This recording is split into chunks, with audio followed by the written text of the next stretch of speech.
एक बात मैंने आपसे कही है, उस संबंध में ही बहुत से प्रश्न उपस्थित हुए। मैंने कल आपको कहा, ईश्वर मर गया है।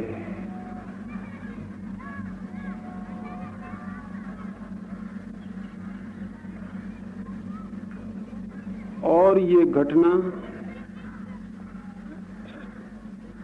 सौभाग्यपूर्ण है, क्योंकि जो ईश्वर मर गया है वो ईश्वर ही नहीं था। जो मर सकता है वो ईश्वर नहीं है। जो अमृत है, सदा है और शाश्वत है, वही ईश्वर है। लेकिन उस शाश्वत ईश्वर को जानने के लिए ईश्वर को बनाना नहीं पड़ता है, वरन मनुष्य को स्वयं ही मिटना पड़ता है। उस शाश्वत ईश्वर को पाने के लिए मनुष्य को ईश्वर निर्मित नहीं करना होता, वरन स्वयं को ही पिघला देना होता है और मिटा देना होता है। मनुष्य मिटता है तो ईश्वर उपलब्ध होता है। मनुष्य जब स्वयं को खोता है तो परमात्मा को पाता है। जो ईश्वर मर गया है वो मनुष्य के द्वारा निर्मित ईश्वर था। मनुष्य ने जिसे बनाया है वो मिटेगा। उस अनबनाए को, अनक्रिएटेड को जानना हो जो कि नहीं मिटता है, तो मनुष्य को स्वयं को खोना जरूरी है। रामकृष्ण एक छोटी सी कहानी कहा करते थे। वो कहते थे, एक समुद्र के किनारे एक बार बहुत लोगों की भीड़ इकट्ठी हुई। कोई मेला था और वे सभी लोग ये विचार करने लगे कि समुद्र की गहराई कितनी है। और तभी एक नमक का पुतला भी वहां आया और उसने कहा कि ठहरो, मैं जाता हूं और गहराई का पता लगाकर अभी आता हूं। वो नमक का पुतला सागर में कूद गया। फिर दिन आए और गए, सूरज उगा और डूबा। धीरे धीरे मेला उजड़ गया, भीड़ छट गई, लोग अपने घरों को वापस लौट गए। वो पुतला वापस नहीं लौटा। बहुत प्रतीक्षा रही कि वो लौटे और बताए कि सागर कितना गहरा है, लेकिन वो नहीं लौटा। वो नहीं लौट सकता था। अगर लौट आता तो उसका अर्थ होता कि सागर का उसके साथ स्पर्श नहीं हुआ, और अगर सागर का स्पर्श हुआ और सागर की गहराई उसने जानी तो इस जानने में ही वो विलीन हो गया। नमक का पुतला था, खो गया। मनुष्य भी परमात्मा में उतरते समय नमक के पुतले से ज्यादा नहीं है।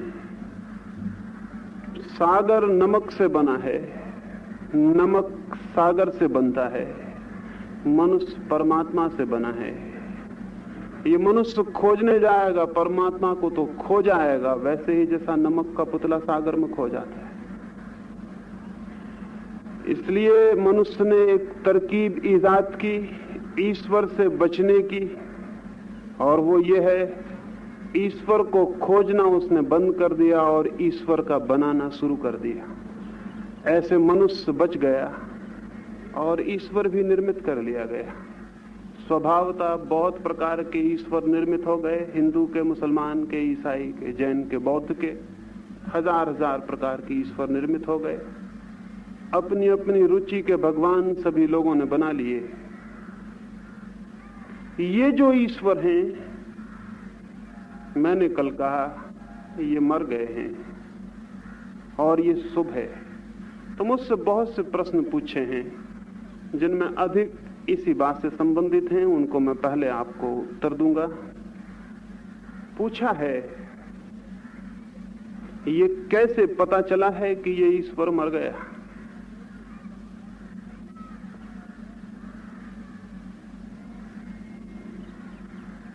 मनुष्य को देखकर ये पता चलता है कि ईश्वर मर गया है। कहीं खोजने से ईश्वर की लाश नहीं मिलेगी,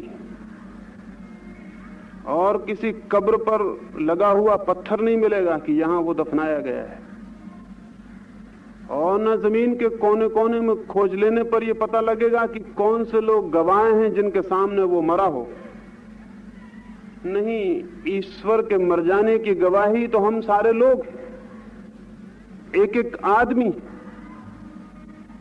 जीवन में इतना दुख, जीवन में इतना अंधकार, जीवन में इतनी पीड़ा और इतनी अशांति, किस बात की सूचना है? इस बात की कि जो आनंद का स्रोत था, जो जीवन में प्रकाश का स्रोत था, उससे हमारे संबंध विच्छिन्न हो गए, वो संबंध टूट गया है। एक रात एक घर में एक अंधा आदमी मेहमान हुआ। आधी रात बीत जाने पर जब वो विदा होने लगा तो घर के लोगों ने कहा, रास्ता अंधेरा है, अमावस की रात है, तुम एक लालटेन हाथ में लेते चले जाओ। वो अंधा आदमी हंसने लगा, जैसा कि स्वाभाविक था। उसने कहा कि मेरे हाथ में लालटेन होने या न होने से क्या फर्क पड़ेगा, मैं तो अंधा हूं। रात अंधेरी है या उजाली, और दिन है या रात, इससे भी फर्क नहीं पड़ता, मेरे लिए तो सब अंधेरा है। और हाथ में लालटेन भी होगी तो क्या होगा, आकाश में सूरज होता है तब भी कुछ नहीं होता। बात तो उसकी ठीक थी, लेकिन घर के लोग भी बड़े तार्किक थे, वो मानने को राजी न हुए। उन्होंने कहा कि ये तो सच है कि तुम्हारे हाथ में, तुम्हारी आंखों के लिए लालटेन से कोई फर्क ना पड़ेगा, लेकिन दूसरे अंधेरे में आते हुए लोगों को तो लालटेन दिखाई पड़ेगी। वो तो कम से कम तुमसे टकराने से बच जाएंगे, इतना भी क्या कम है। और इस दलील के सामने उस अंधे आदमी को हार जाना पड़ा। वो लालटेन लेके निकला, लेकिन वो कोई 100 कदम ही गया होगा कि कोई आदमी उससे आके टकरा गया।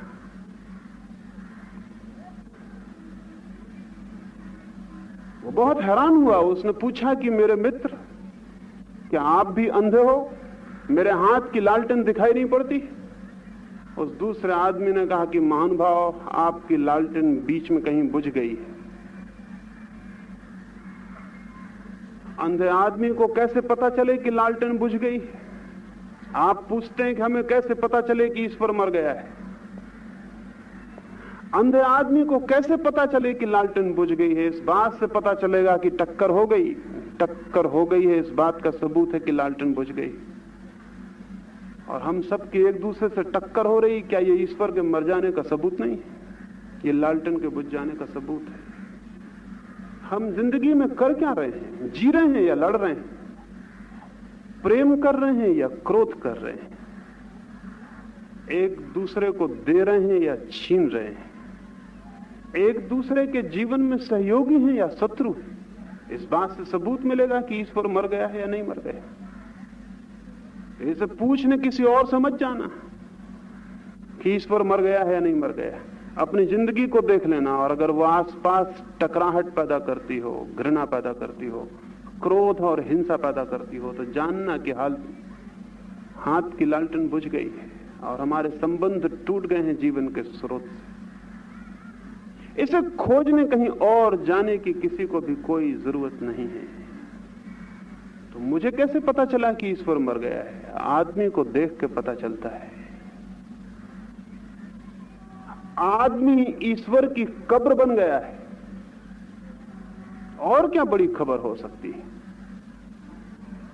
और इससे बड़ी और क्या खबर हो सकती है कि आदमी एक मुर्दे की भांति जी रहा है, उसके भीतर राख है और जीवन की कोई आग नहीं। उसके भीतर सब मुर्दा मुर्दा है, जीवन और जलता हुआ कुछ भी नहीं, सब बुझा बुझा है। ये खबर है, ये सूचना है।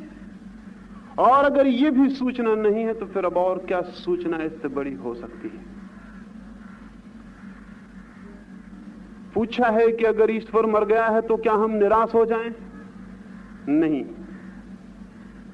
ईश्वर के मरने से निराश होने का कोई भी संबंध नहीं है, बल्कि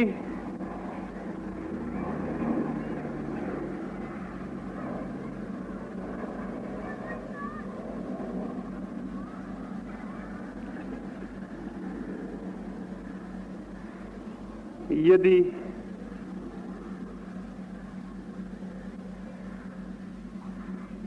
झूठा ईश्वर जिसे हम ईश्वर समझते रहे समाप्त हो गया हो तो सच्चे ईश्वर की खोज शुरू हो सकती है।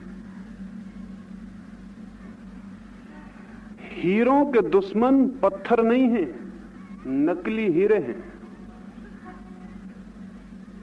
पत्थरों ने हीरों से कोई दुश्मनी नहीं की है, उनसे उनका कोई नाता रिश्ता ही नहीं है। नकली हीरे हीरों के दुश्मन हैं। ईश्वर से उन लोगों का विरोध नहीं है जो कहते हैं ईश्वर नहीं है। ईश्वर की शत्रुता वे लोग कर रहे हैं जिन्होंने झूठे ईश्वर गढ़ लिए। उन्होंने मनुष्य को सच्चे ईश्वर तक जाने से हमेशा के लिए रोक लिया। इसलिए नास्तिकों से मत घबराना। नास्तिक तो एक दिन अपनी नास्तिकता की पीड़ा से ही आस्तिक हो जाएगा। कोई अगर नास्तिक है पूरा पूरा तो बहुत दिन तक नास्तिक नहीं रह सकता। उसकी नास्तिकता ही उसे आस्तिकता में ले जाएगी। नास्तिकता तो सीढ़ी है। लेकिन जो झूठे आस्तिक हैं वे कभी आस्तिक ना हो सकेंगे, क्योंकि उन्हें नास्तिकता की सीढ़ी उपलब्ध नहीं हुई जिसे पार करके कोई आस्तिक हो सकता है। जिसने कभी पूरे मन से ईश्वर की प्रचलित धारणाओं पर संदेह नहीं किया, वो आदमी कभी भी सच्चे ईश्वर की तरफ गतिमान नहीं हो सकेगा, क्योंकि संदेह ही वो शक्ति थी जो झूठे ईश्वर को गिरा देती। उसने संदेह की उस शक्ति का प्रयोग नहीं किया। उसने झूठे ईश्वर को ही विश्वास कर लिया, प्रचलित धारणा को विश्वास कर लिया। जैसे और सारे लोग विश्वास कर रहे हैं उसने भी विश्वास कर लिया। पूछा है एक प्रश्न कि यदि हम इस तरह संदेह से भर जाएं तब फिर विश्वास कैसे पैदा होगा? क्या आपको यह पता नहीं है कि केवल उन्हीं लोगों के जीवन में और भाग्य में विश्वास की संपदा मिलती है जो सम्यक रूप से संदेह करना जानते हैं, राइट डाउट करना जो जानते हैं। वे ही लोग विश्वास की संपदा को उपलब्ध होते हैं। वे लोग नहीं जो संदेह करने से डरते हैं, क्योंकि जो संदेह करने से डरता है उसका विश्वास झूठा होगा। इसलिए वो संदेह करने से डरता है, क्योंकि वो जानता है कि संदेह किया कि विश्वास गया। इसलिए झूठे विश्वास वाले लोग लोगों को समझाते हैं संदेह मत करना, क्योंकि संदेह की आग में उनके विश्वास जो बिल्कुल कागजी हैं जिंदा नहीं रह सकेंगे, जल जाएंगे। इसलिए जो भी ये समझाता हो कि विश्वास करो संदेह नहीं, समझ लेना कि उसका विश्वास झूठा है। वो संदेह की अग्नि परीक्षा में से गुजरने को राजी नहीं है। जो विश्वास संदेह की अग्नि परीक्षा में से गुजरने को तैयार है वही सत्य है। इसलिए इसके पहले कि आपके पास विश्वास आए, जान रखना कि संदेह की पग ध्वनियां उसके पहले सुननी जरूरी है। जो समग्र हृदय से संदेह करता है उस संदेह में ही वे विश्वास जल जाते हैं जो असत्य हैं, और केवल वे ही सत्य निखर के वापस लौट आते हैं जिन पर कि जीवन को आधारित किया जा सकता है और गतिमान किया जा सकता है। इसलिए संदेह से भयभीत मत होना। संदेह से जो भयभीत हो जाता है वो कभी धार्मिक नहीं हो पाएगा। पूछा है कि मैंने कहा कि पुजारियों ने, पंडितों ने, धर्म पुरोहितों ने मनुष्य को ईश्वर की तरफ, ईश्वर के ज्ञान की तरफ जाने से रोका है। तो पूछा है कि क्या पुजारी कुछ भी नहीं जानते? क्या हजारों साल में उन्होंने कुछ भी नहीं जाना? क्या वे बिल्कुल अज्ञानी हैं? नहीं, पुजारी बहुत कुछ जानते हैं। यही तो खतरा है। अगर वो अज्ञानी होते तो इतना खतरा नहीं होता। वो बहुत कुछ जानते हैं, उनके जानने में ही खतरा है। एक छोटी सी कहानी कहूं, उससे मेरी बात शायद समझ में आ जाए। एक राज दरबार में सुबह ही सुबह दरबार भरता ही जाता था और एक अजनबी यात्री आया। वो किसी दूर देश का रहने वाला होगा, उसके वस्त्र पहचाने नहीं मालूम होते थे, उसकी शक्ल भी अपरिचित थी। लेकिन वो बड़ा गरिमाशाली और गौरवशाली व्यक्तित्व का धनी आदमी मालूम होता। सारे दरबार के लोग देख के उसकी तरफ देखते ही रह गए। उसने एक बहुत शानदार पगड़ी पहन रखी थी, वैसी पगड़ी भी उस देश में कभी नहीं देखी गई थी। उसमें बहुत रंग बिरंगे छापे थी, उसमें ऊपर चमकदार चीजें लगी थी। राजा ने पूछा कि अतिथि, क्या मैं पूछ सकता हूं ये पगड़ी कितनी महंगी है और कहां से खरीदी गई? उस आदमी ने कहा, ये बहुत महंगी पगड़ी है, 1000 स्वर्ण मुद्राएं मुझे खर्च करनी पड़ी। वजीर जो कि राजा के बगल में बैठा था, और वजीर जो कि स्वभावतः चालाक होते हैं, नहीं तो उन्हें कौन वजीर बनाएगा, उसने राजा के कान में कहा, सावधान, ये पगड़ी 20-25 रुपए से ज्यादा की नहीं मालूम पड़ती। ये 1000 स्वर्ण मुद्राएं बता रहा है, इसके लूटने के इरादे। उस अतिथि ने भी, वजीर ने जो कान में कहा, उसे वजीर के चेहरे से पहचान लिया होगा। वो अतिथि भी कोई नौसिखिया नहीं था, उसने बहुत दरबार देखे थे और बहुत दरबारों में वजीर और राजा देखे थे। वजीर ने जैसे ही अपना मुंह राजा के कान से दूर हटाया, वो नव आगंतुक बोला, क्या फिर मैं लौट जाऊं? मुझे कहा गया था कि इस पगड़ी को खरीदने वाला जमीन पर केवल एक ही सम्राट है, एक ही राजा है। क्या मैं लौट जाऊं इस दरबार से, समझ लूं कि दरबार वो दरबार नहीं है जिसकी मैं खोज में हूं, मुझे कहीं और जाऊं? मैं बहुत से दरबारों से वापस लौट आया हूं। मुझे कहा गया है कि एक ही राजा है जमीन पर जो इस पगड़ी को 1000 स्वर्ण मुद्राओं में खरीद सकता है, तो क्या मैं लौट जाऊं? ये दरबार वो दरबार नहीं है। राजा ने कहा कि 2000 स्वर्ण मुद्राएं दो और पगड़ी खरीद लो। वजीर बहुत हैरान हो गया। जब वजीर चलने लगा तो उस आए हुए अतिथि ने वजीर के कान में कहा कि मित्र,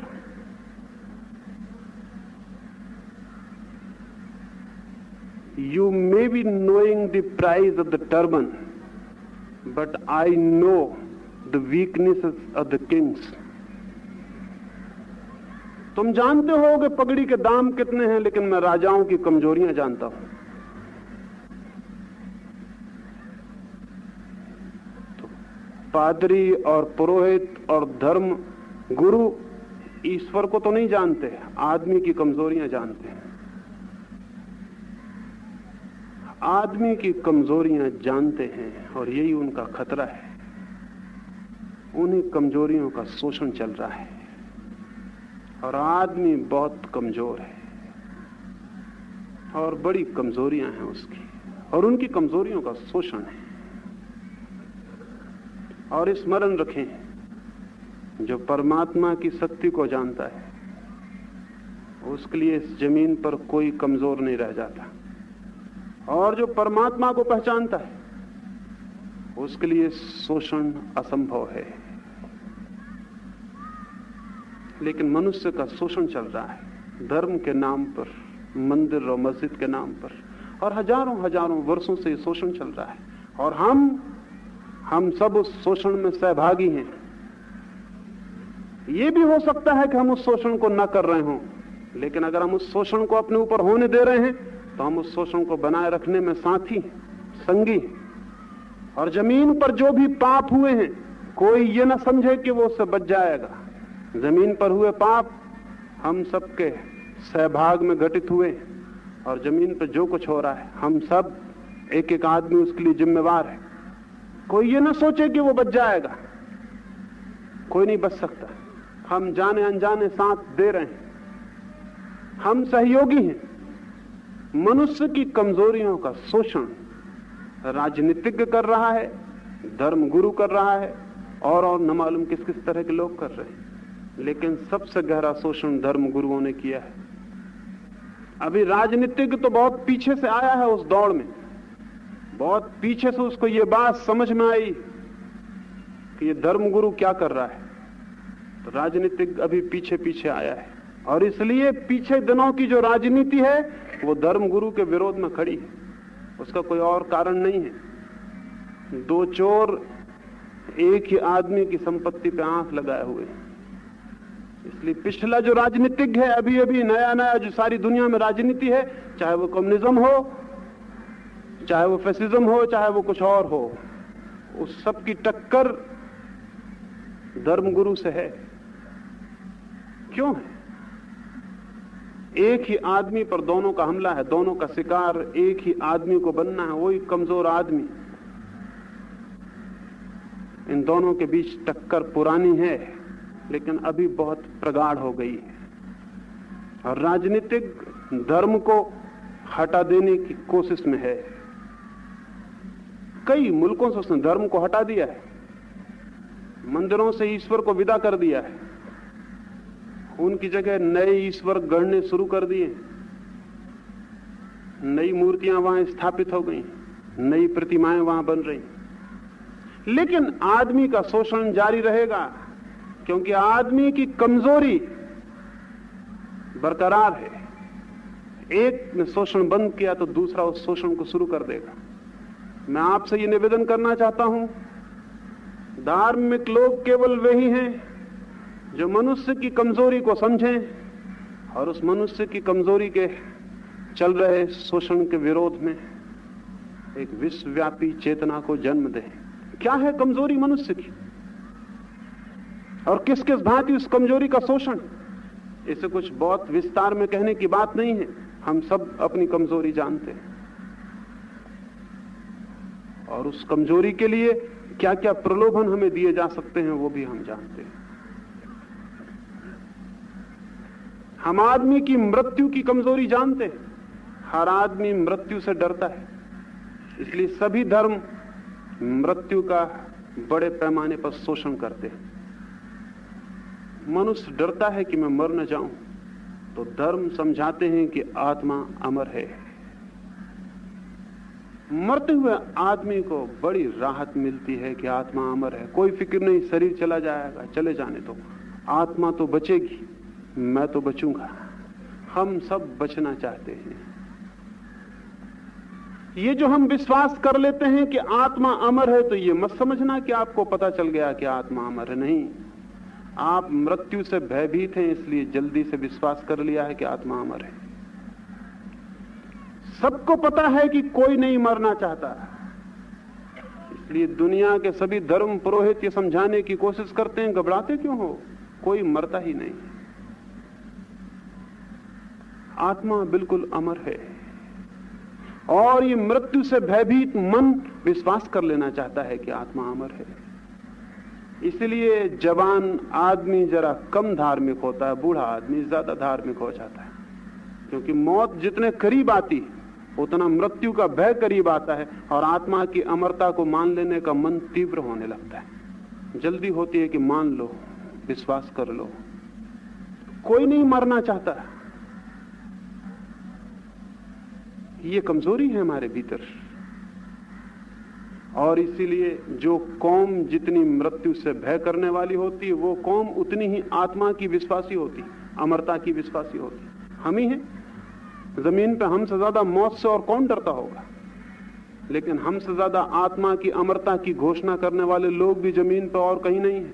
इन दोनों बातों में संबंध है, ये दोनों बातें अलग अलग नहीं है, ये दोनों बातें एक ही सिक्के के दो पहलू हैं। तो शोषण है मृत्यु का, उसके भय का, आदमी असुरक्षित है, इनसिक्योरिटी है सब तरफ, कहीं कोई सुरक्षा नहीं मालूम होती, जिंदगी बहुत डमाडोल है, कहीं कोई सहारा नहीं मिलता, आदमी बेसहारा है। आदमी का बेसहारा होना एक कमजोरी है, उस कमजोरी का शोषण धर्म करता है, पंडित पुरोहित करता है, मंदिर और गिरजे करते हैं। वो कहते हैं कोई फिक्र ना करो, बेसहारा कहां हो, भगवान का सहारा लो, भगवान का सहारा लो, भगवान का हाथ थामो। और चूंकि वो भगवान का हाथ थमाने में बीच में मध्यस्थ हैं, या जो भी उनकी दलाली हो वो उनको दे दो, तुम भगवान का हाथ थाम लो। आदमी है अकेले में डरा हुआ, घबराया हुआ, अकेले में भय मालूम होता है, जिंदगी बड़ी अकेली है, कोई संगी साथी नहीं मालूम होता। क्षण आते हैं जब पत्नी अपनी नहीं मालूम होती, लड़का अपना नहीं मालूम होता, मित्र अपने नहीं मालूम होते, कमजोरियां, बीमारियां आती हैं, मौत करीब आती है, तब लगता है सब छूट जाएगा, धन संपत्ति कोई अपना नहीं मालूम होता। तब पुरोहित पास में आता हो, कहता मित्र घबराओ मत, परमात्मा साथी है, उसका नाम जपो, वो तो तुम्हारे साथ है, उसका नाम जपो, और तब इस कमजोरी का शोषण किया जा सकता है। और ये जो परमात्मा का जाप आप करने लगते हैं, तो ये मत समझना कि परमात्मा से बहुत प्रेम आपको पैदा हो गया इसलिए आप जाप कर रहे हैं। आप भयभीत हैं जिंदगी में अकेलेपन से, इसलिए परमात्मा का साथ खोज रहे हैं। और ऐसे कोई साथ न मिलेगा, क्योंकि जो भयभीत है उसका प्रेम का कभी कोई संबंध नहीं हो सकता। जो अभय है, फियरलेसनेस में जिसका चित्त है, वही केवल प्रेम कर सकता है। भयभीत लोग कैसे प्रेम करेंगे? परमात्मा को कैसे प्रेम करेंगे? परमात्मा को कैसे जानेंगे? फियर तो कुछ भी जानने नहीं देता, लेकिन हमारे भय का शोषण किया जा रहा है। हमें समझाया जा रहा है भयभीत हो जाओ, गॉड फियरिंग बनो, ईश्वर से डरो। क्यों? क्योंकि अगर ईश्वर से नहीं डरोगे तो पुजारी से कैसे डरोगे? पंडित से कैसे डरोगे? धर्म पुरोहित से कैसे डरोगे? ईश्वर से भयभीत हो जाओ, और जितने भयभीत हो जाओगे उतना ही शोषण किया जा सकता है। अभय व्यक्ति का कोई शोषण नहीं किया जा सकता, लेकिन भयभीत व्यक्ति का शोषण किया जा सकता है। इसलिए धर्म के नाम पर बचपन से ही भय और भय सिखाया जाता है। डरो, हर चीज से डरो, भयभीत हो जाओ। ये सब शोषण है, हमारी सारी कमजोरियों का शोषण है। ये जो नरक का डर है, हम सब डरे हुए हैं कि कहीं हमें आग में न जलाया जाए, कहीं कड़ाहों में न सेका जाए, कहीं हमें सताया न जाए। हम सब डरे हुए हैं, तो नरक का भय खड़ा हुआ है। स्वर्ग का प्रलोभन, हम सब प्रलोभित। एक जगह से मैं निकलता था, एक महिला ने लाके मुझे एक कागज दिया, उसके ऊपर लिखा हुआ था कि क्या आप बहुत अच्छे बंगले में रहना चाहते हैं, जहां की मंद मंद हवाएं बहती हों, ठंडी, पास में झरना हो, बड़े बड़े छायादार दरख्त हों। मैं हैरान हुआ कि ऐसी चीज, ऐसी जगह कहां पर है, कौन नहीं रहना चाहेगा। मैंने दूसरा पन्ना पलटा तो उसमें पीछे लिखा है, तो फिर जीसस क्राइस्ट को स्वीकार कर लो। मैं बहुत हैरान हुआ। तो जो जीसस क्राइस्ट को स्वीकार कर लेगा, परमात्मा के लोक में, वो किंगडम ऑफ गॉड में, उसको अच्छे अच्छे मकान, झरनों के किनारे, छायादार वृक्षों के नीचे मिलेंगे। और जो नहीं विश्वास करेगा, नरक में उसका स्थान है। ये कोई जीसस क्राइस्ट के पीछे जो शैतान लगे हैं उनकी ही करतूत है, ऐसा नहीं। राम के पीछे भी लगे हैं, कृष्ण के पीछे भी लगे हैं, मोहम्मद के, महावीर के, बुद्ध के, सबके पीछे शैतान लगे हुए हैं। और वो ईजाद कर रहे हैं आदमी की कमजोरी को शोषण करने का। किसका मन नहीं हो जाएगा ठंडी हवाओं वाली दुनिया में रहने का, जहां कोई दुख न व्यापता हो, जहां कोई कष्ट ना आता हो। और कितने सस्ते में, बहुत सस्ते में, कि मंदिर में जाओ, थोड़े से पैसे चढ़ाओ, इतने सस्ते में। या एक ब्राह्मण को गाय दान कर दो, इतने सस्ते में। या एक मंत्र रोज पढ़ो, किसी किताब को रोज पढ़ो, इतने सस्ते में। कौन पागल होगा, कौन नासमझ होगा जो ये मौका चूक जाएगा? तो हमारा प्रलोभन है, उसका शोषण है। हमारा भय है, उसका शोषण है। हमारी मृत्यु है, उसका शोषण है। पुजारी बहुत कुछ जानते हैं, ह्यूमन वीकनेसेस जानते हैं। और आदमी को अब तक इस बात का पता नहीं है कि उसकी कमजोरियों का कितना शोषण हुआ है और कितना शोषण हो रहा है। दुनिया में सच्चे धर्म का जन्म तभी होगा जब हम मनुष्य को उसकी कमजोरियों से मुक्त करने में लगेंगे, ना कि उसकी कमजोरियों का शोषण चलने देंगे। मनुष्य को उसकी कमजोरियों से मुक्त करना है। मनुष्य को अभय, अलोभ,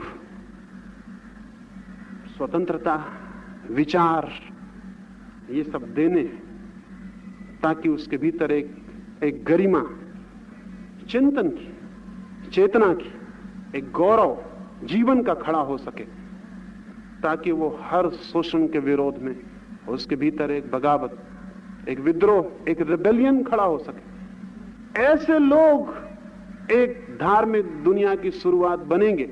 ये डरे हुए भयभीत लोग नहीं, ये घुटने टेक कर जमीन पर बैठे हुए, हाथ जोड़े आकाश की तरफ, बच्चे मांगते हुए, बीमारियां ठीक करने की प्रार्थनाएं करते हुए लोग नहीं। ये स्वर्ग में स्थान पाने की कोशिश में लगे हुए लोग नहीं, ये नरक से बचने की कोशिश में लगे हुए लोग नहीं, ये मंदिर बना के स्वर्ग में अपना कोई रिजर्वेशन कराने वाले लोग नहीं। इन लोगों से दुनिया धार्मिक नहीं होगी, इनसे उस ईश्वर का अवतरण जमीन पर नहीं हो सकता जो कि सच्चा ईश्वर है।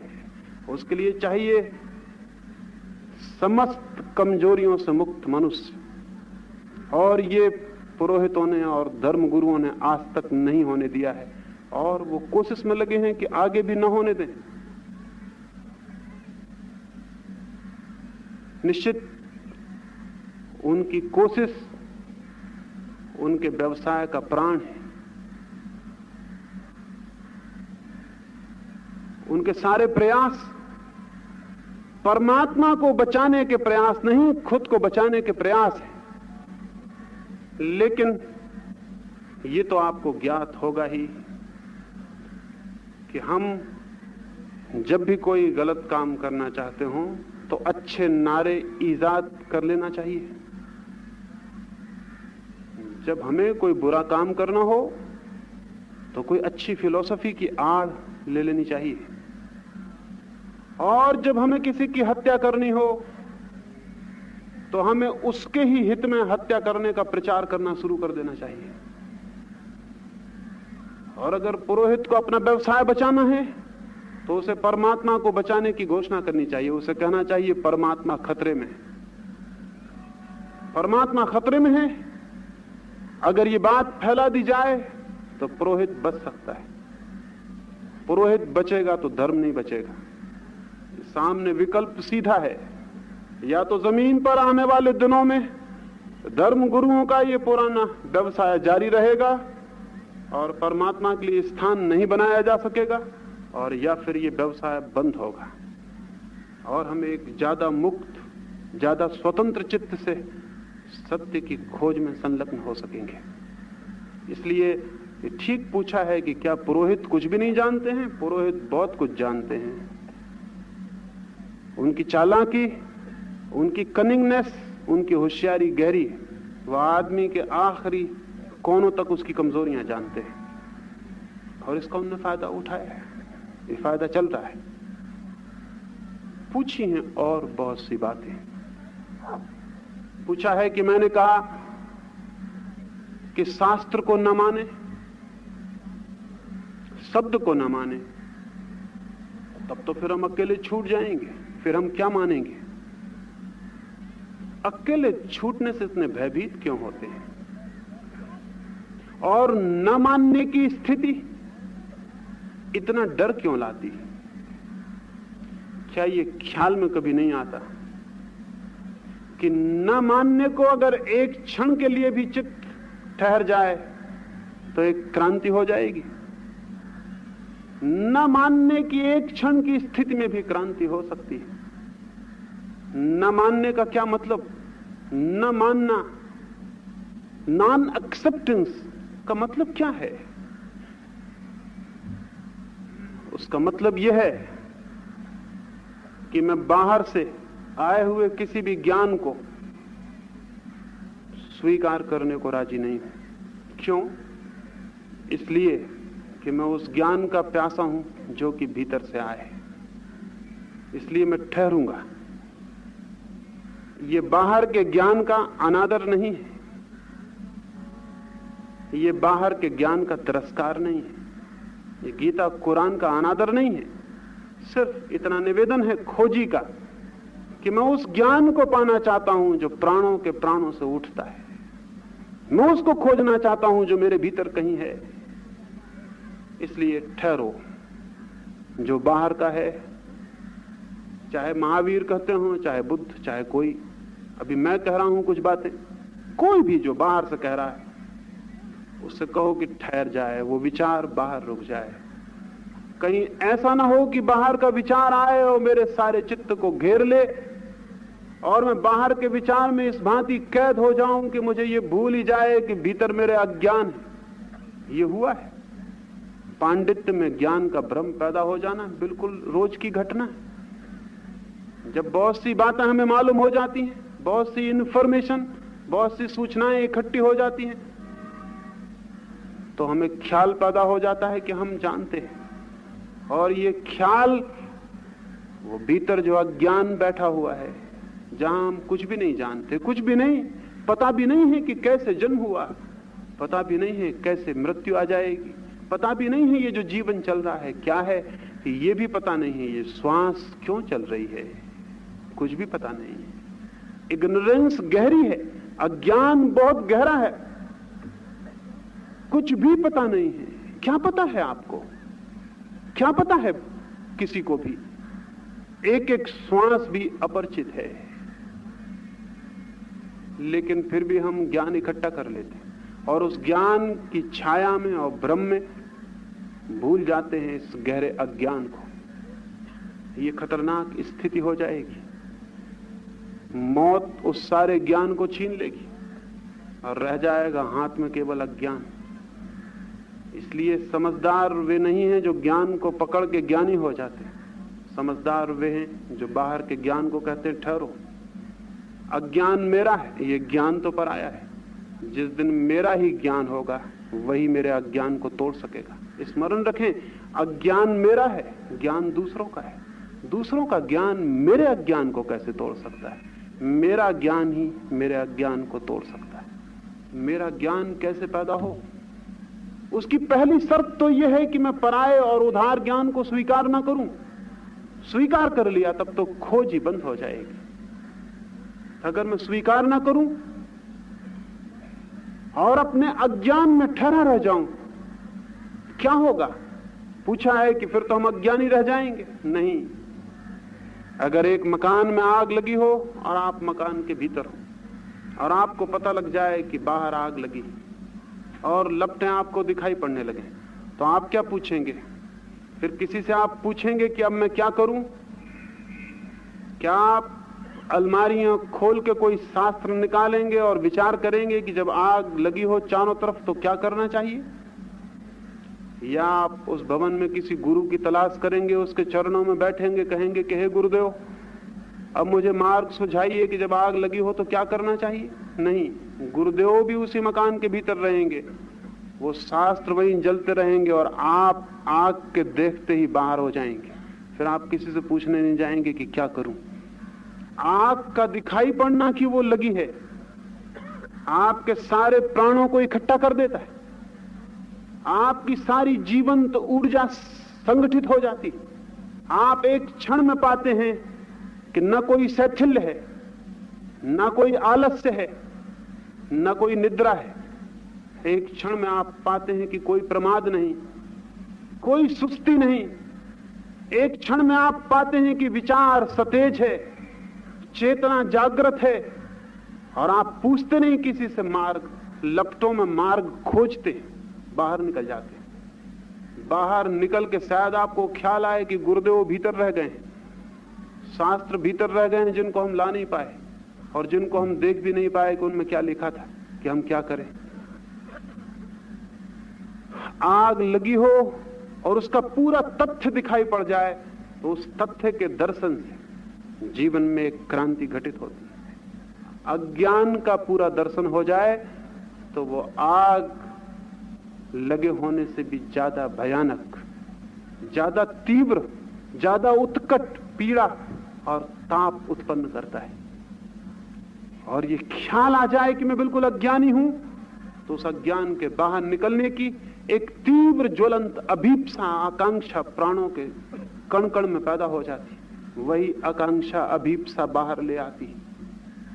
कोई गुरु बाहर नहीं लाता। लेकिन अगर अज्ञान का बोध ही दब जाए, घर में आग लगी हो और कोई बैठ के हमें समझा रहा हो कि कहां आग है, ये तो सब माया है, तुम तो राम राम जपो, और हम आंख बंद करके राम राम जप रहे हो और मन में सोच रहा हूं कि कहां आग लगी है, आग तो लगी ही नहीं है। ये हम बैठे वहां सोचते रहें तो जरूर फिर बाहर निकलना असंभव हो जाएगा। आग हमें लेकर ही समाप्त होगी। और यही हुआ है, जीवन में यही हो रहा है। उधार ज्ञान हमें सुला देता है, जगाता नहीं। उधार ज्ञान सुला देता है, जगाता नहीं। निद्रा लाता है, जागृति नहीं लाता। खुद के अज्ञान का बोध एक जागृति लाता है। एक होश लाता है, एक अवेयरनेस पैदा होती है और एक तीव्रता पैदा होती है और एक तीव्रता का बोध पैदा होता है कि मैं कैसे बाहर निकल जाऊं।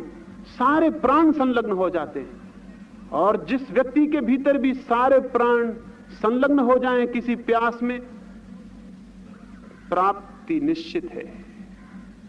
वो प्यास को पार कर जाएगा, अतिक्रमण कर जाएगा। एक फकीर था फरीद, एक नदी के किनारे एक झोपड़े में रहता।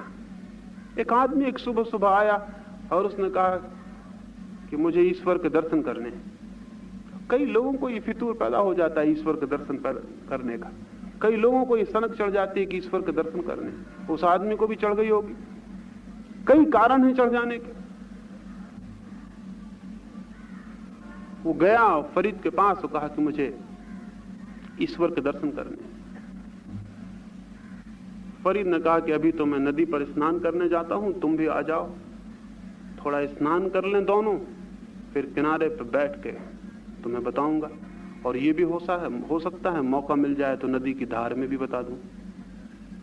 वो आदमी थोड़ा हैरान हुआ कि नदी की धार में क्या बताएगा, लेकिन फकीरों की बात है, हो सकती है कोई मतलब हो। वो गया, दोनों स्नान करने उतरे और जैसे उस जिज्ञासु ने पानी में डुबकी लगाई, फरीद ने उसकी गर्दन पानी के नीचे दबा ली, उसके सिर को न उठने दे। फरीद तगड़ा आदमी था, जिज्ञासु मुश्किल में पड़ गया, सारे प्राणपण से चेष्टा करने लगा, लेकिन फरीद दबाया चला जाता था। लेकिन थोड़ी देर में फरीद ने पाया कि उसकी ताकत, खुद की ताकत, दबाने की ताकत कम पड़ रही है और वो उठने वाला आदमी पूरी ताकत से ऊपर उठ रहा है। फरीद मजबूत था, वो जिज्ञासु दुबला पतला और कमजोर आदमी था, लेकिन फरीद को उठा के वो आदमी ऊपर निकल आया। फरीद ने उससे पूछा कि मेरे मित्र कुछ समझे? उस आदमी ने कहा क्या खाक समझता, आप मेरी जान लिए लेते थे, मेरे प्राण लिए लेते थे, समझने की इसमें कहां बात थी। और मैं किस पागल के पास आ गया। शक तो मुझे तभी हुआ था जब आपने कहा कि मौका लगा तो नदी की धार में ही बता देंगे। शक तो मुझे तभी हुआ था कि मैं गलत जगह आ गया, लेकिन एकदम जा भी नहीं सकता था तो आपके साथ चला आया। आप तो प्राण लिए लेते थे, परमात्मा के दर्शन तो रहे दूर, अपने ही प्राण समाप्त हुए जाते थे, कौन दर्शन करता फिर। फरीद ने कहा एक बात मुझे पूछनी है, जब मैंने तुम्हें भीतर दबाया था तो कितने कितने विचार तुम्हारे मन में थे? उसने कहा क्या मजाक करते हैं, कोई विचार नहीं था, एक ही ख्याल था कि किसी तरह एक श्वास हवा मिल जाए। फरीद ने पूछा कितनी देर तक वो ख्याल रहा? उसने कहा वो भी थोड़ी दूर तक रहा, और जब सारे प्राण संकट में पड़ गए तो वो ख्याल भी मिट गया, फिर ख्याल कोई भी ना रहा, बस एक अनजानी अबूझ प्रेरणा थी जो ऊपर उठा रही थी। कोई ख्याल नहीं था, कोई विचार नहीं था, कुछ ऊपर उठ रहा था भीतर से। सारे प्राण संलग्न थे, एक एक कण संलग्न था, इसका कोई ख्याल नहीं था, ये हो रहा था, इसका कोई ख्याल नहीं था, इसका कोई विचार नहीं था, इसका कोई आइडिया नहीं था कि ये मैं करूं या ये मैं कर रहा हूं, ऐसा कुछ भी नहीं था, ये हो रहा था। कोई प्राणों में जग गया था और ऊपर उठ रहा था। और तब मेरी सारी शक्ति इकट्ठी हो गई थी, और तब जैसे ही मेरी सारी शक्ति इकट्ठी हुई मैंने पाया कि आप बहुत कमजोर हैं, आपके हाथ ढीले पड़ने लगे, मैं ऊपर आ गया। फरीद ने कहा कि जिस दिन ईश्वर की खोज में इतने ही गहरे अज्ञान में डूबोगे, इतने ही गहरे जिस दिन प्यास में डूबोगे, उस दिन कोई ताकत तुम्हें रोक ना पाएगी। तुम पाओगे कि तुम अतिक्रमण कर गए, तुम पार कर गए वो सीमा जहां तुम मिट जाते हो और परमात्मा शुरू हो जाता है। शास्त्रों और शब्दों से नहीं मिलता ज्ञान, ज्ञान मिलता है प्राणों की समग्रीभूत प्यास से, इंटीग्रेटेड थर्स्ट। जब सारे प्राण इकट्ठे हो जाते हैं किसी प्यास में तो ज्ञान उपलब्ध होता है। ज्ञान शास्त्रों से सीखा गया उपक्रम नहीं है, बल्कि प्राणों की प्यास में और अभीप्सा में पाई गई अनुभूति है। ज्ञान इसलिए बाहर से उपलब्ध नहीं होता, क्योंकि प्यास भीतर है, और भीतर की कोई प्यास बाहर के किसी पानी से न बुझ सकेगी, और बाहर के पानी से जो बुझ जाती हो, जान लेना कि वो प्यास भी बाहर की रही होगी।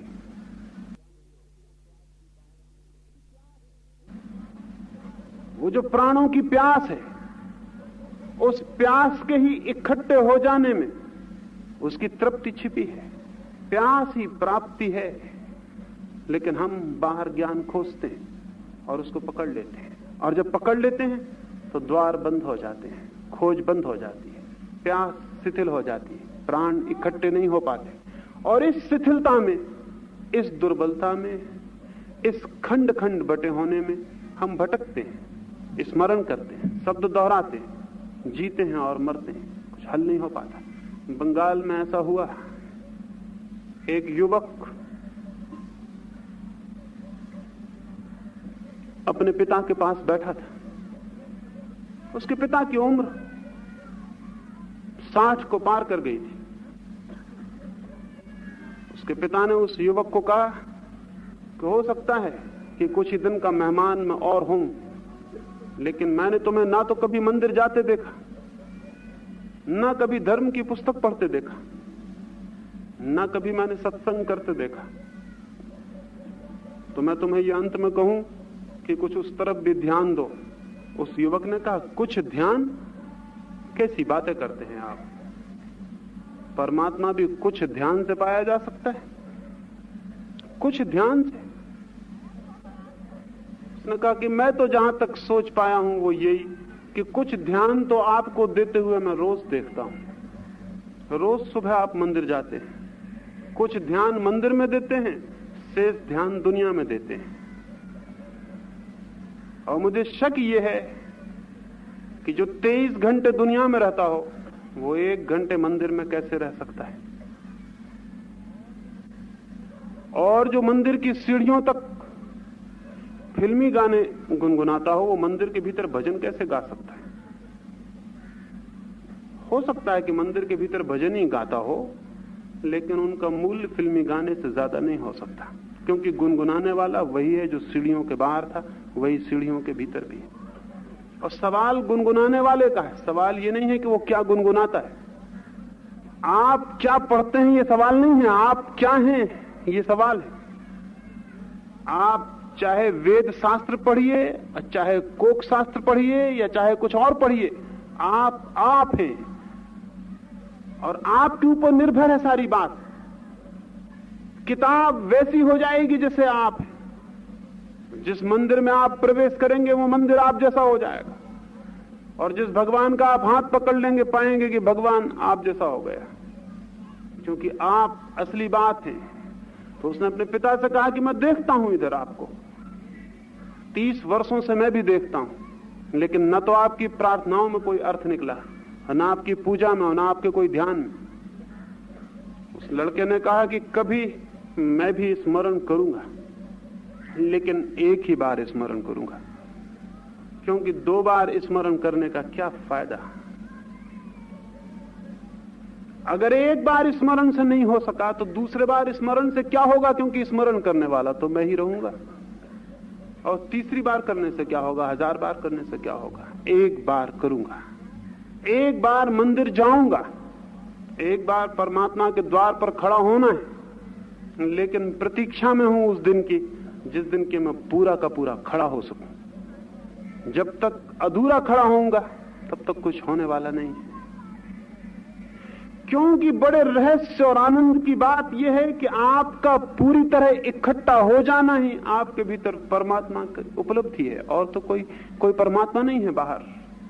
आपका पूरी तरह इकट्ठा हो जाना, आपका एकजुट हो जाना, आपके सारे प्राणों का समग्र हो जाना, खंड खंड नहीं, डिसइंटीग्रेटेड नहीं, टूटा हुआ नहीं, इकट्ठा हो जाना, वही तो आपका जान लेना है। और ये हुआ। पिता कोई 80 वर्ष के हुए तब वो जीवित थे, और उनका लड़का मंदिर तब तक नहीं गया था। 60 वर्ष का उनका लड़का भी हो गया था, और एक दिन लोगों ने देखा कि वो सुबह सुबह मंदिर की तरफ जा रहा है। सारे लोग हैरान हुए। वो जिंदगी भर का नास्तिक था, कभी मंदिर नहीं गया, और मंदिर जा रहा है। लेकिन वो मंदिर गया, फिर वापस नहीं लौटा मंदिर से। वो मंदिर में उसने हाथ जोड़ के खड़ा हुआ, और सब समाप्त हो गया।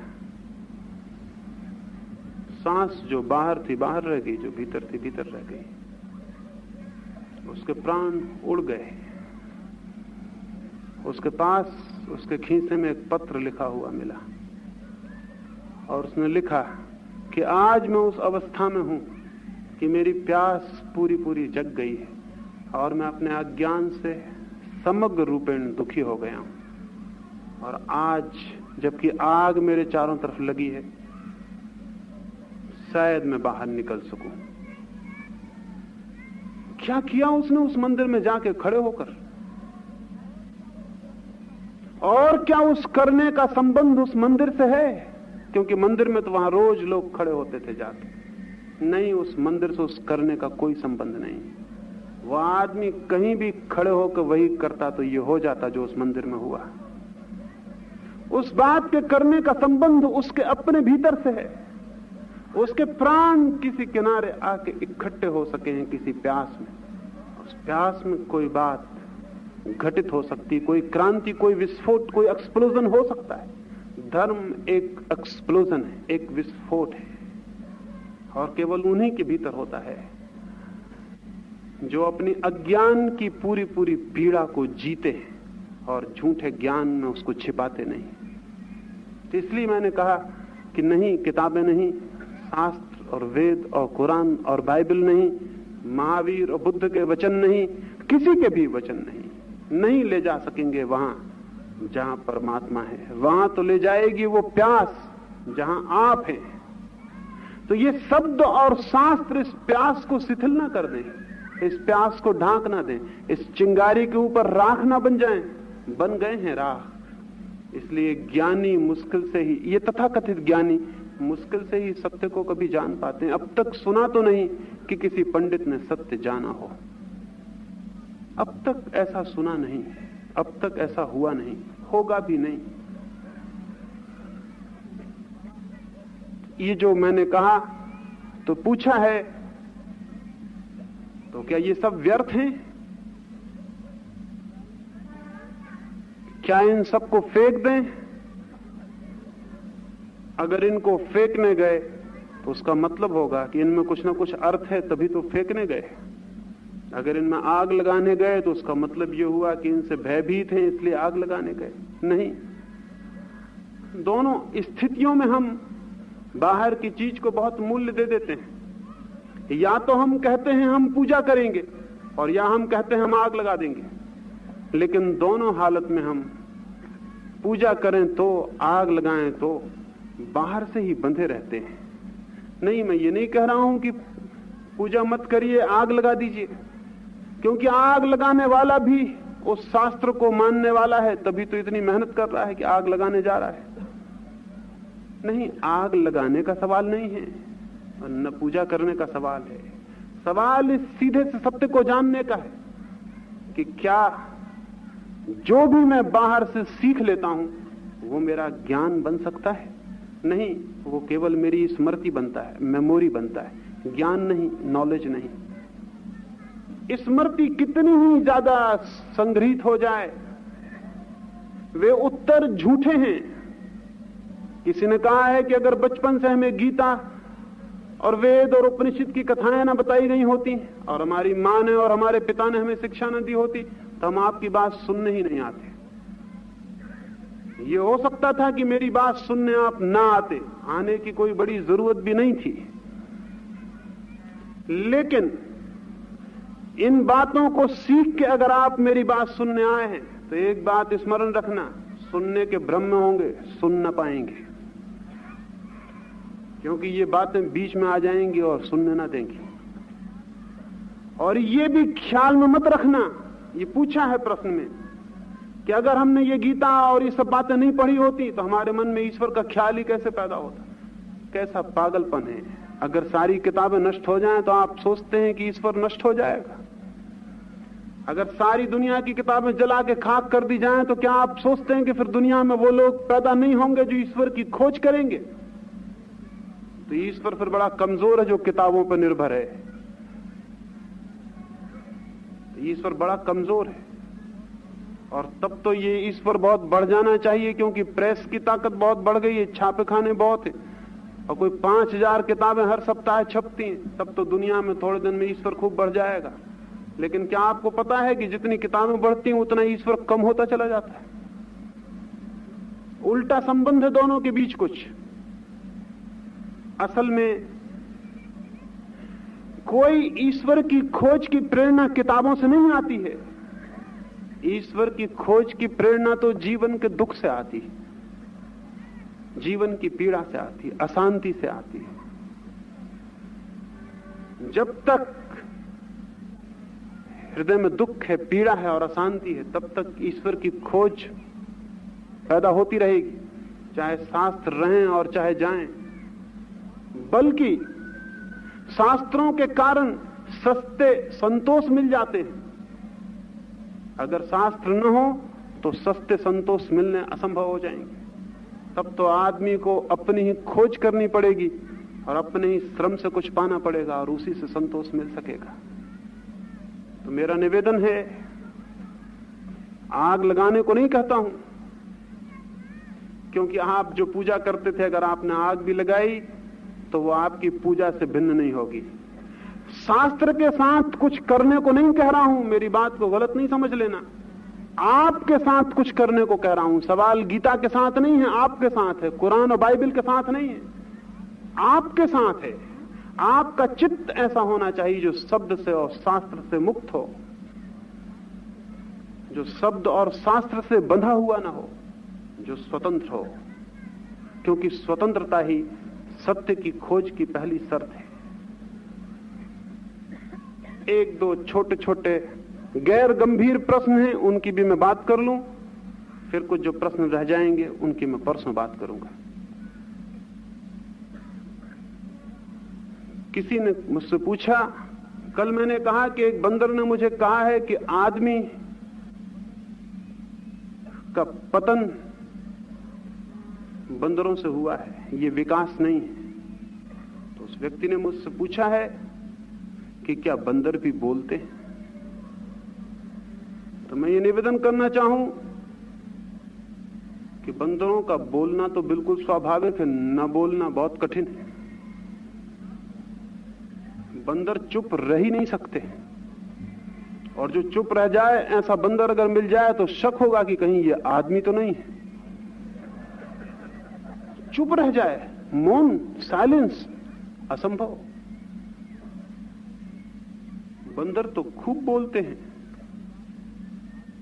ये दूसरी बात है कि आपको उनकी भाषा समझ में ना आती हो, लेकिन जिन बंदरों की भाषा आपको समझ में आती हो उनको देख के आप उनके बाबत भी समझ सकते हैं जिनकी समझ में ना आती हो। मुझे किसी ने एक घटना बताई थी, वो ख्याल आ गई। एक गधा आदमियों की संगत में रहते रहते बोलना सीख गया था। आदमी की संगत किसको नहीं बिगाड़ देती, वो गधा भी बिगड़ गया।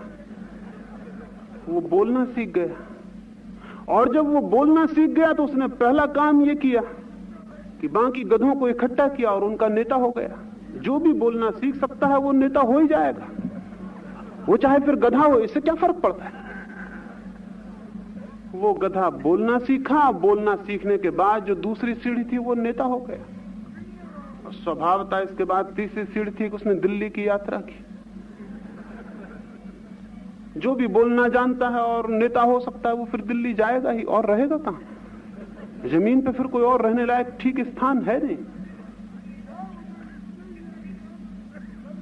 दिल्ली पहुंच के कोई क्या करेगा? उसने पहला काम, पुरानी बात है, वो पंडित नेहरू से मिलने चला गया। दरवाजे पे संतरी खड़ा था, लेकिन जैसे सभी संतरी सोए रहते हैं वो संतरी भी सोया हुआ था। जैसे कि सभी पहरेदारों का काम है कि वो सोए रहते हैं, सब वो भी सोया हुआ था। और फिर कोई आदमी भी जाता तो संतरी थोड़ा सचेष्ट होता, आदमी से डर होता है। एक गधा जा रहा था, उसने कोई फिक्र ना की। वो गधा बिना किसी प्रवेश पत्र के भीतर चला गया। सुबह सुबह वक्त था और नेहरू अपनी बगिया में घूमते थे। वो गधा पीछे गया उनके, और नेहरू तो बड़ी तेज चाल से घूम रहे थे। चाल क्या थी, दौड़ नहीं था, करीब करीब। वो गधा भी किसी तरह हाँफता हुआ पीछे गया और उसने कहा, पंडित जी, नेहरू बहुत घबराए, क्योंकि वो भूत प्रेत में विश्वास नहीं करते थे। वहां कोई आदमी दिखाई नहीं पड़ता था जो बोलता हो। उन्होंने चारों तरफ गौर से देखा, वहां कोई दिखाई नहीं, सिर्फ एक गधा खड़ा हुआ है। तो उन्होंने बहुत जोर से कहा कि कौन है मेरे सामने? मैं कोई भूत प्रेत में विश्वास नहीं करने वाला हूं, जो भी हो सामने आओ। उस गधे ने कहा कि माफ करिए, मैं तो सामने खड़ा हूं, सिर्फ एक ही मेरी भूल है कि मैं जरा बोलता हूं, आप नाराज तो नहीं होंगे? नेहरू ने कहा तू बिल्कुल बेफिक्र रहा, मैं बोलते हुए गधों से इतना ज्यादा रोज रोज परिचित होता हूं, रोज रोज, कि तू बिल्कुल फिक्र मत कर, तू बोल। गधे ने कहा कि मैं तो डरता था कि पता नहीं आप मुझसे मिलना पसंद करेंगे या नहीं। नेहरू ने कहा यहां गधों के सिवाय मिलने और आता ही कौन?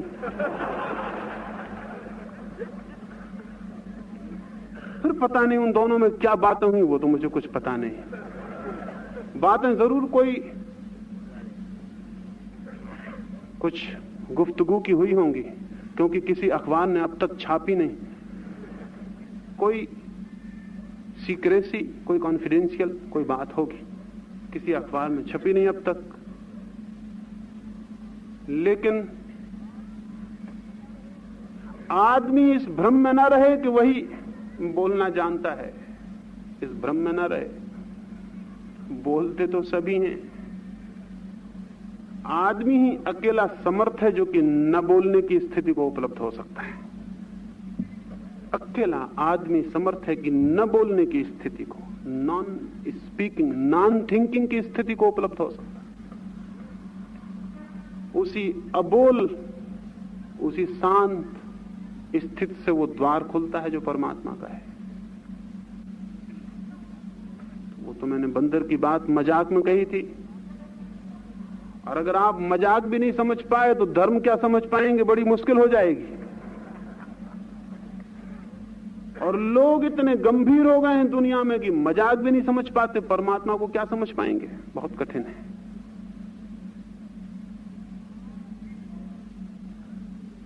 ये जो थोड़ी सी बातें मैंने अभी आपको कही हैं, वो इस ख्याल से नहीं, कल और परसों भी जो बातें कहूंगा वो इस ख्याल से नहीं कि मैं आपको कोई ज्ञान दे रहा हूं। इस भ्रम में बिल्कुल नहीं रहना, और ये ख्याल हो तो आने ही मत कि मुझसे कोई ज्ञान मिल सकता है। नहीं, मेरी सारी कोशिश इस बात के लिए नहीं है कि आपको कुछ ज्ञान दूं, बल्कि इस बात के लिए है कि जो ज्ञान का आपको भ्रम है उसको तोड़ूं। परमात्मा करे आपका झूठा ज्ञान टूट जाए और उस अज्ञान को आप जान सकें, उस ओरिजिनल इग्नोरेंस को जो कि है, उस मौलिक अज्ञान को जो कि है भीतर। तो शायद उस अज्ञान में वो पीड़ा, वो ताप, वो घबराहट पैदा हो, वो संताप, वो एंग्विश पैदा हो, वो प्राण इतने तड़फड़ा जाएं कि उस तड़फड़ाहट से आपके जीवन में क्रांति हो जाए। उसी अज्ञान के लिए इन 4 दिन कोशिश करूंगा। मैं तो अज्ञान सिखाता हूं, इसलिए मेरी बातें अगर ठीक न लगती हो तो कोई हैरान होने की बात नहीं है, क्योंकि अज्ञान सिखाने वाला ठीक नहीं लग सकता है। ज्ञान सिखाने वाला ठीक लग सकता है, क्योंकि उससे आप कुछ सीख के लौटते हैं। अज्ञान सिखाने वाला तो आपसे कुछ और छीन लेता है। आप घर जाते हैं तो और कुछ खो के जाते हैं। परमात्मा करे किसी दिन आप घर ऐसे जाएं कि आप सब खो के चले जाएं, तो शायद उसी दिन घर पहुंचते से आपको जो मिले वो परमात्मा हो। मेरी बातों को इतने प्रेम और शांति से सुन